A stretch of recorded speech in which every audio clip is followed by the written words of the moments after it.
I burned your college acceptance letter. My mom said when I refused to give my sister $35,000 for a new Audi, Dad added, she just got carried away. I stayed quiet. That night, I made a silent transfer, and by next week, the dealer canceled the purchase and the loan was in default, using a throwaway because this story involves some serious family destruction, and I don't need this traced back to me. Also, this is going to be a long one, so grab some snacks and settle in for the ride. I'm 24, female, work as a financial analyst making $78,000 in Denver, and I've been my family's unofficial bank for 3 years. This is the story of how I went nuclear and destroyed their comfortable lifestyle after they destroyed my future. I graduated from University of Colorado with a finance degree summa cum laude, while working 30 hours a week at various jobs to pay my own way through school. Zero help from family. Paid every cent myself through student loans, part-time work at my accounting professor's firm, and living on nothing but ramen and peanut butter sandwiches for 4 years straight. My sister Ashley is 21 and represents everything wrong with our generation. Picture the most entitled, materialistic person you can imagine. Then multiply that by 10. She works part-time at a makeup counter, making maybe $950 a month when she actually shows up, but acts like she's some kind of celebrity entrepreneur with a lifestyle to maintain. Here's what Ashley's typical week looks like. Wake up at noon. Spend 2 hours getting ready for her 4-hour work shift. Post endless social media stories about her hustle and building her empire. Shop online during her lunch break using money she doesn't have. Come home and complain about being financially stressed while planning her next shopping spree. This girl has never worked for anything real in her entire life. When she was 16, she wanted a car, so Dad bought her a nearly new Honda. When she crashed at it 6 months later texting while driving, Dad bought her another one. When she wanted to pursue her dreams in community college, Mom and Dad paid for everything while she changed majors 4 times and finally dropped out to focus on her personal brand. Our parents, Michael and Patricia, are classic enablers who created this monster through 21 years of giving her everything she wanted. Dad works as a regional sales manager for a pharmaceutical company, making decent money, and Mom handles bookkeeping for a local dental practice part-time. They should be financially comfortable, but they live paycheck to paycheck because they cannot say no to Princess Ashley. The family dynamic is simple.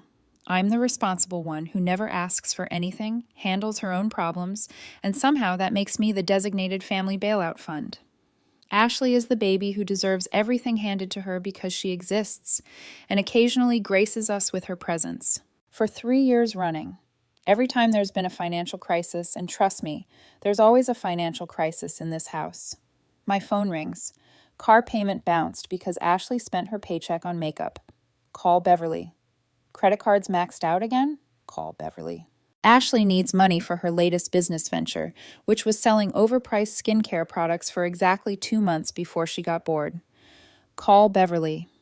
I kept telling myself it was temporary help, just until Dad's next big commission check came through, or until Mom picked up additional clients, or until Ashley got serious about working full-time. But the help never ended. It just kept escalating, and my contributions kept getting bigger while my family treated me like an inconvenience. The really twisted part is that the more I helped, the more invisible I became. The more Ashley screwed up and needed rescuing, the more attention and sympathy she received from our parents. I was caught in this terrible cycle where being responsible made me responsible for everyone else's irresponsibility. Last year alone, I calculated that I'd covered approximately $9,200 in various family emergencies. That doesn't include all the streaming services, phone bill contributions, insurance payments, and random expenses I'd been covering. Because Beverly is so good with money, and it's easier if Beverly handles the financial stuff. I thought I was being a good daughter and sister. What I was actually doing was enabling 3 adults to live beyond their means while treating me like their personal banking service. 2 months ago, Ashley developed her latest obsession, a brand new Audi A4. Not just any Audi. She wanted the Premium Plus package with leather seats, advanced navigation, premium sound system, and every available upgrade. Total price tag, $35,000. Keep in mind, this girl makes less than $1,000 monthly when she bothers showing up to work. She's never owned a vehicle worth more than $8,000, which Dad purchased for her, obviously. But somehow in her delusional mind, she deserved an Audi because her social media image required it. "Beverly, I need to discuss something really important with you," she announced, walking into my apartment one Saturday morning without knocking. She was wearing an $18 outfit and carrying a designer purse that cost more than most people's rent while complaining about being financially stressed. Peak Ashley behavior. "I've been doing extensive research," she continued, pulling out her phone with screenshots and detailed notes like she was presenting a corporate business plan. "I really need reliable transportation for work and my personal development. The Audi has incredible safety ratings, excellent resale value, and it would significantly improve my professional image." Her professional image. The same person who called in sick 3 times last month because she stayed up too late watching reality shows wanted to discuss professional image with me. "Ashley, you work part-time at a makeup counter. You don't need an Audi." "That's really judgmental, Beverly. Just because I work in retail doesn't mean I don't deserve nice things. Besides, I'm planning to launch my own business very soon." This was completely news to me. "What kind of business?" "I'm going to become a lifestyle consultant and social media influencer. I already have a complete vision board and business plan, but I need the right image to attract serious brand partnerships and high-end clients." I stared at her, trying to process the logic of requiring a $35,000 luxury vehicle to become an influencer with maybe 180 followers on Instagram. "The monthly payments would only be around $520, she continued with practiced enthusiasm. "And I already discussed this with Mom and Dad. They completely agree that family should support each other's dreams and goals." That's when I realized this wasn't just Ashley's spontaneous idea. This was a coordinated family assault on my bank account, carefully planned and orchestrated. "Ashley, I'm not buying you an Audi." Her expression immediately shifted from fake sweetness to ice-cold hostility. "Wow, just wow. Your own sister asked for help with something genuinely important to her future success, and you're going to be completely selfish about it." "It's not selfish to refuse buying you a luxury car you can't afford. I can afford it, with reasonable help from family members who are supposed to care about my success," she stormed out, slamming my door so hard the entire frame shook. I should have recognized that was merely the opening move in their strategy. Over the following week, I received the complete full-court press treatment. Mom called crying about how Ashley was devastated and hurt by my selfishness. Dad sent me multiple lengthy text messages about family obligations and supporting your sister's success. Ashley herself bombarded me with daily social media messages featuring photos of the car, financing options, and elaborate guilt trips about how I was preventing her from achieving her dreams. The manipulation was so transparent, it would have been hilarious if it weren't so infuriating. Here's what my family didn't know. 8 months earlier, I'd applied to Harvard Business School's MBA program, full scholarship, plus living stipend. Basically, they'd pay me $52,000 annually to earn a degree that would guarantee me an $18,000 plus starting salary at any major consulting firm or investment bank. I'd been working toward this goal for 2.5 years, building my professional portfolio, networking with alumni, contributing to finance journals, and volunteering with nonprofit organizations.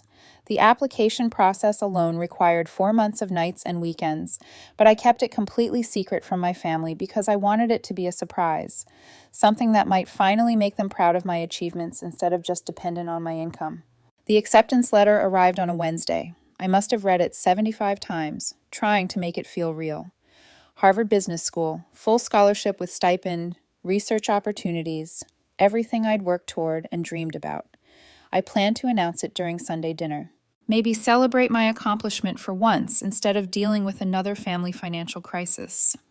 That Sunday, I walked into their house to discover all 3 of them seated around the dining table with serious expressions. Ashley had prepared printed car photos, detailed financing paperwork, insurance quotes, and even a maintenance cost analysis. This wasn't going to be a conversation. It was a carefully planned ambush. "Beverly, sit down. We need to have an important family discussion," Dad announced in his authoritative business voice. Ashley immediately launched into her presentation. "I've completed all the necessary research, and this Audi represents the best investment for my future success. The safety features alone justify the cost, and the reliability will actually save money long term. She'd clearly rehearsed this extensively. She spoke for 15 straight minutes about safety ratings, maintenance expenses, resale values, and how this vehicle was essential for her career advancement and personal brand development. Then came their financial breakdown.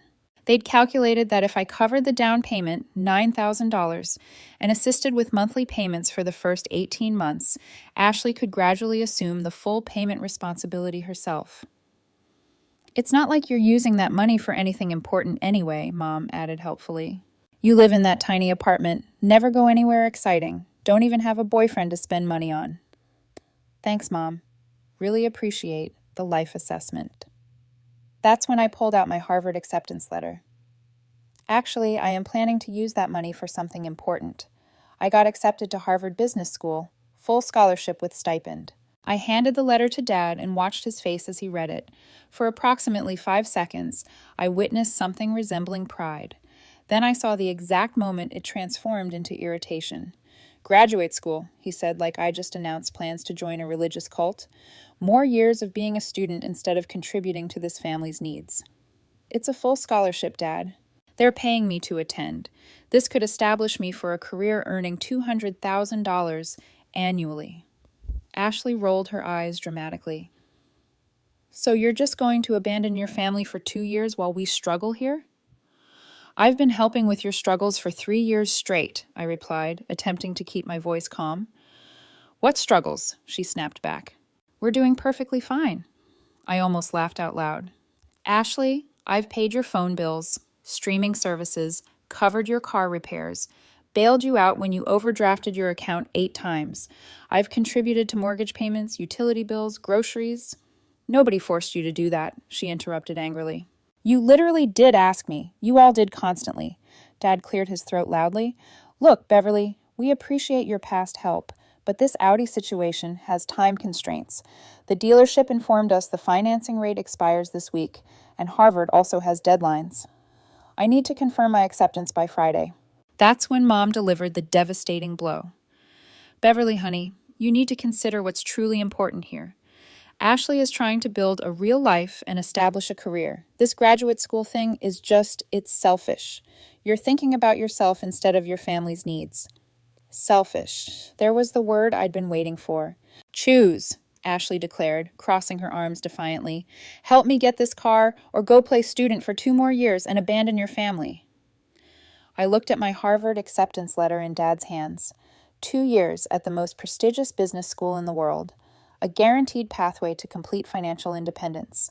The opportunity to finally build something meaningful for myself. I choose Harvard, I said firmly.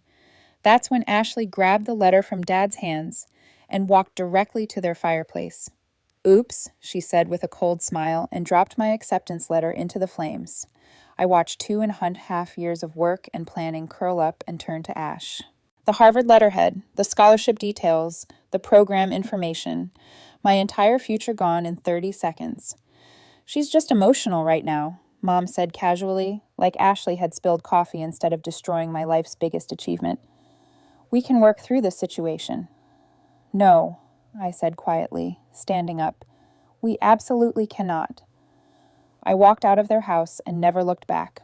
That night, I sat in my apartment, staring at my laptop screen, rage building inside my chest like pressure in a steam engine. They'd destroyed my future to try forcing me to purchase Ashley a luxury car. They'd called me selfish for wanting to better myself instead of funding their princess's lifestyle forever. Fine. They wanted to see what selfish looked like.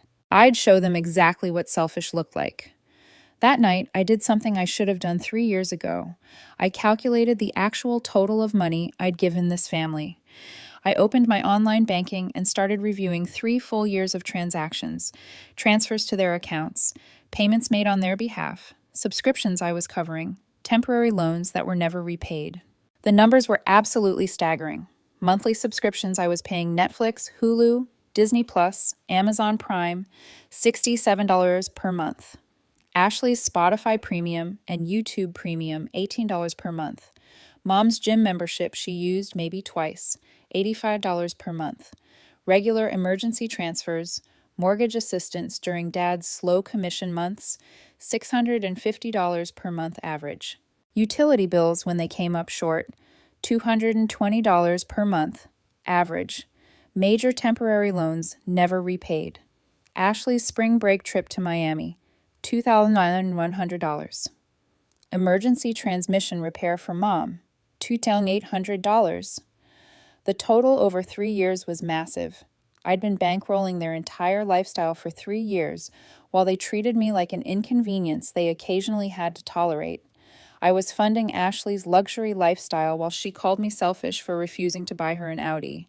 But then I noticed something that made my blood run cold. Several large transfers I definitely didn't remember authorizing. Round numbers, always during times when I would have been at work or asleep. I called my bank the next morning and requested comprehensive transaction logs with timestamps and authorization methods. What I discovered was absolutely devastating. Someone had been accessing my account through online banking and making unauthorized transfers. The login log showed access from IP addresses that weren't mine during hours when I was definitely at work or sleeping.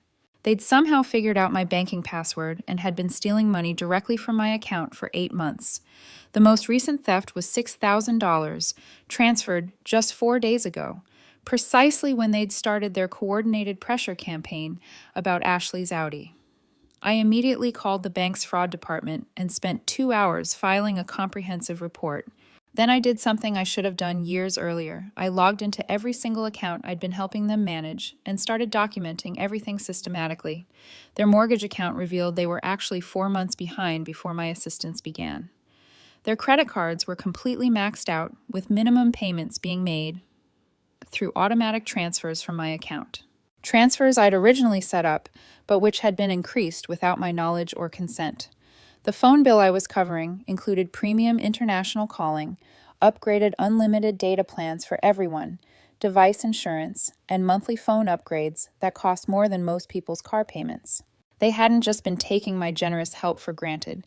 They'd been actively stealing from me while simultaneously manipulating me into providing even more money. The Harvard letter burning wasn't an emotional outburst. It was a calculated strategic move designed to destroy my independence and keep me trapped as their permanent funding source. $51,000.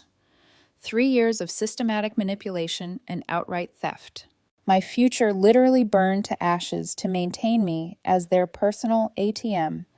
Time for total nuclear war. I requested 3 days off work to plan this properly and execute it flawlessly. If they wanted to play serious games with my money and my future, I'd demonstrate what a real game looked like when played by someone who actually understood finance. First, I changed every single password on every account I'd ever helped them establish or manage. Online banking, streaming services, phone accounts, insurance portals, utility companies, everything. Then I removed my payment methods from all their accounts and canceled every automatic transfer I'd established over the years. But that was merely the beginning phase. You see, during my 3 years serving as their personal IT support and financial coordinator, I'd helped them establish numerous online accounts and automated systems.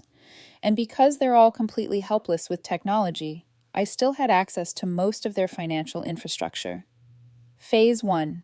Complete service termination. Canceled all streaming services immediately with no advance notice. Removed my payment cards from their Amazon Prime accounts.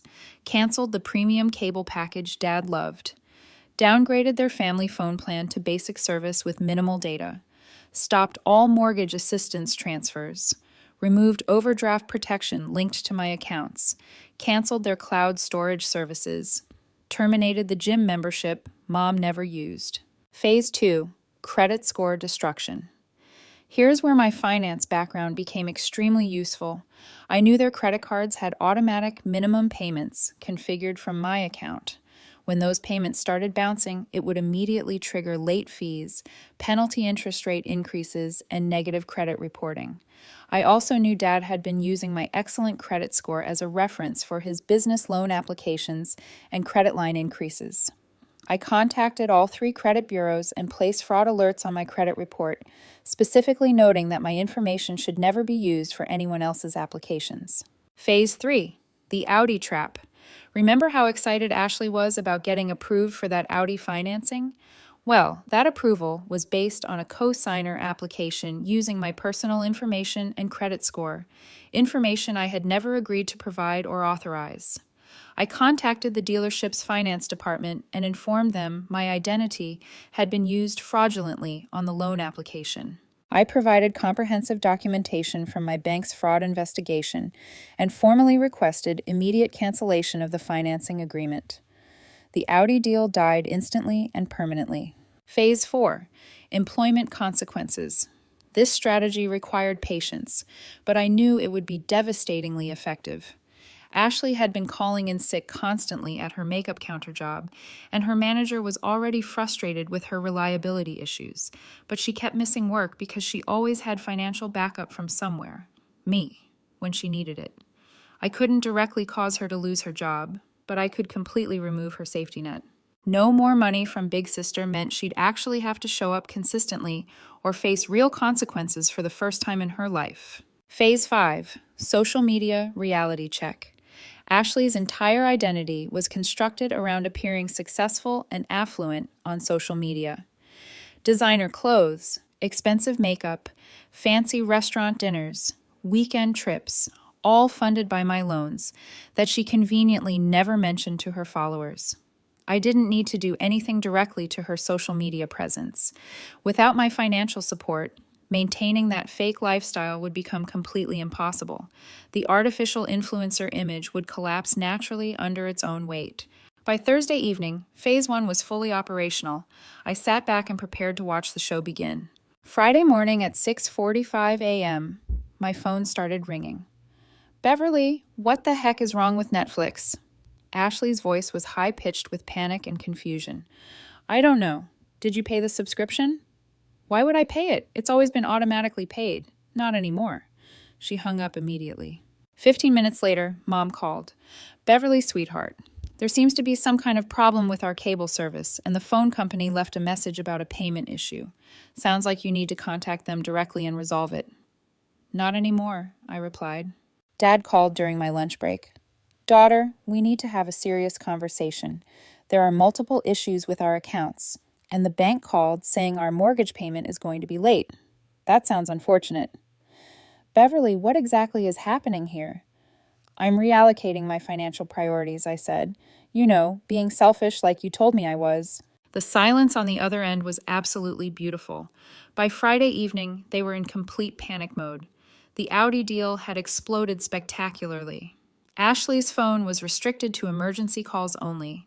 Their credit cards were hitting late payment penalties, and they were facing their first unassisted mortgage payment in over 2 years. That's when they decided to escalate to direct confrontation. Saturday morning, all 3 of them appeared at my apartment door. I watched through the peephole as they argued on my doorstep about who should do the talking and what strategy they should use. I let them knock persistently for 5 full minutes before opening the door. "Beverly, we really need to talk," Dad said firmly, pushing past me into my apartment without invitation. Ashley looked like she'd been crying for hours, which was definitely a first in my experience with her. Her usually perfect makeup was smudged, and her typical designer outfit was replaced with basic clothes I'd never seen her wear before. "This situation has gone way too far," Mom declared. "You're punishing the entire family because you're upset about one small incident." One small incident. They were characterizing the destruction of my Harvard Business School acceptance letter as one small incident. "What exactly do you want from me?" I asked calmly. "We want our daughter back," Dad replied. "This isn't who you are, Beverly. You've never been cruel or vindictive like this before." "You're absolutely right. The old me would have already transferred money to fix all your problems, but the old me also believed her family cared about her future and success." Ashley finally spoke up, her voice small and defeated. "Beverly, I'm really sorry about the letter. I was emotional and made a terrible mistake, but this is destroying our entire family." "No, Ashley, you destroyed the family," I said. "I'm simply not enabling your destruction anymore." "Please," she said, and I realized she was actually begging. I lost the Audi. I'm behind on all my bills. My manager is threatening to fire me for missing shifts. I desperately need help. Then get a second job, I answered. I can't work more hours. I need time for my business development and personal brand building. And there it was. Even facing complete financial collapse, she was still living in her delusional fantasy world. Your personal brand, I repeated slowly. The one with 180 Instagram followers. Her face turned bright red with embarrassment. That's not fair. I'm building something meaningful. You're building absolutely nothing. You're a 21-year-old part-time retail worker with delusions of grandeur and zero work ethic. Mom gasped audibly. Beverly, how can you speak to your sister like that? Because it's the complete truth, and maybe if someone had told her the truth years ago, instead of enabling her fantasy lifestyle, we wouldn't be in this situation. Dad attempted to regain control of the conversation. Daughter, we can work through this together, but you need to stop these account cancellations and payment disruptions immediately. People are depending on me, just like they have been for 3 solid years, just like you planned for me to continue for the rest of my life. I pulled out my phone and showed them the printed bank statement I'd prepared. $51,200. That's exactly how much I've given this family over 3 years. Not loans, gifts, because none of you ever repaid a single cent. The silence was deafening. And you know what I discovered when I actually examined my banking records carefully? I continued. Someone has been stealing directly from my account, making unauthorized transfers without my knowledge or permission. Want to guess who? Dad's face went completely white. Beverly, we can explain that. You've been stealing from me for 8 months while simultaneously lecturing me about family obligations and responsibilities. It wasn't stealing, Mom protested desperately. We were sharing resources as a family. Help requires consent and communication. Taking money from someone's account without permission is called theft. Ashley started crying again. These were real tears, not her usual manipulative performance. Beverly, I'm going to lose everything. My car payment is due, rent is due, all my credit cards are maxed out. I don't know what to do. Figure it out, I said, like every other adult in the world does every single day. They remained in my apartment for another hour and a half, cycling through anger, desperate bargaining, and outright begging. They offered to pay me back. With what money? They promised they would change their behavior. Sure they would, and eventually just pleaded with me to restore some level of financial support. I refused everything. When they finally prepared to leave, Ashley turned back at my door. You used to love me, she said quietly. I used to think you were my sister. Now I know you're just an expensive stranger who burned my future to fund her lifestyle. After they left, I sat in my apartment experiencing something I hadn't felt in years. Complete peace. For the first time since college, my phone wasn't constantly ringing with family emergencies. My bank account belonged entirely to me. My future was completely mine to determine. The silence was beautiful. 4 weeks passed, and I was settling into my new reality. No emergency calls, no guilt trips, no manipulation attempts. My savings account was growing steadily for the first time in 3 years. Then the desperate messages began arriving. Ashley, Tuesday, 3:17 a.m. Beverly, please. I'm completely desperate. I got fired from the makeup counter for missing too many shifts. I can't make rent. I have nowhere to go. Please help me. I'll do literally anything you want. Mom, Wednesday, 1:45 p.m. Your sister is sleeping on a friend's couch now. She's lost everything. I know you're angry, but she's still your family. Please just help with her rent until she finds another job. Dad, Thursday, 7:23 p.m. Daughter, the bank called about foreclosure proceedings starting. We're 4 months behind on the mortgage now. We're going to lose this house. Your mother is having panic attacks daily. Please. I ignored every single message, but they didn't stop coming. The messages became increasingly desperate and pathetic. Ashley sent me photos of herself crying. Mom called sobbing about how the stress was destroying her health. Dad wrote long emails about family loyalty and the importance of forgiveness. Finally, they appeared at my apartment again, all 3 of them looking like they hadn't slept properly in weeks. Beverly, please, they begged through the door. Ashley didn't even wait for me to invite them inside. I know I messed up completely. I know I was selfish and entitled and took advantage of you, but I'm homeless now. I'll do anything. I'll get 2 full-time jobs. I'll pay you back every single cent. I'll never ask you for anything again. Please just help me one final time. Mom and Dad looked almost as devastated. The stress of actually managing their finances without my assistance was clearly destroying them both. We made serious mistakes, Dad admitted. Terrible mistakes, but we're still family. Family members forgive each other, Mom added. Family members also don't steal from each other, I replied calmly, or burn each other's acceptance letters to prestigious universities. I was incredibly stupid, Ashley burst out emotionally. I was jealous and selfish and made the worst mistake of my entire life. But I've learned, Beverly, I've really learned what it's like to struggle and suffer. I looked at her standing there, begging me to rescue her from the natural consequences of her own actions. 4 weeks ago, you called me selfish for refusing to buy you an Audi. Now you're homeless and desperate with no resources and no options. You want to know what I've learned? I asked. I learned that I spent 3 years enabling a spoiled brat who viewed me as a wallet instead of a sister. I learned that my parents cared more about keeping their princess comfortable than supporting their daughter's future success. And I learned that removing toxic people from your life, even family members, is the healthiest decision you can make. Please, she whispered. I have absolutely nowhere else to go. That's not my problem to solve anymore, I said.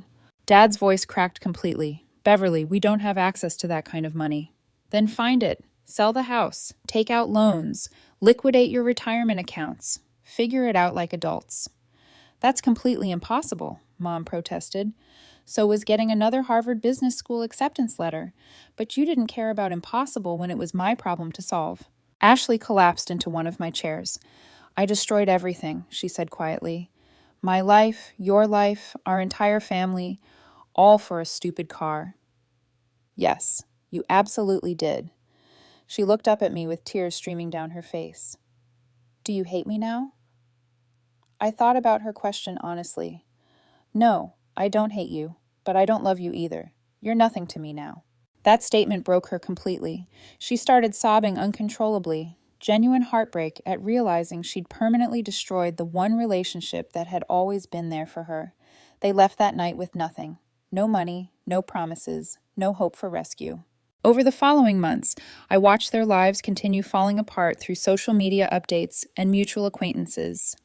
Ashley worked at different fast food restaurants, trying desperately to scrape together enough money for basic survival. Mom and Dad sold their house and moved into a small rental apartment after the foreclosure proceedings completed. Their comfortable lifestyle was completely gone forever. YouTube just dropped this new hype feature. If you're hooked on this story, smash that hype button. It tells YouTube, this video deserves to blow up.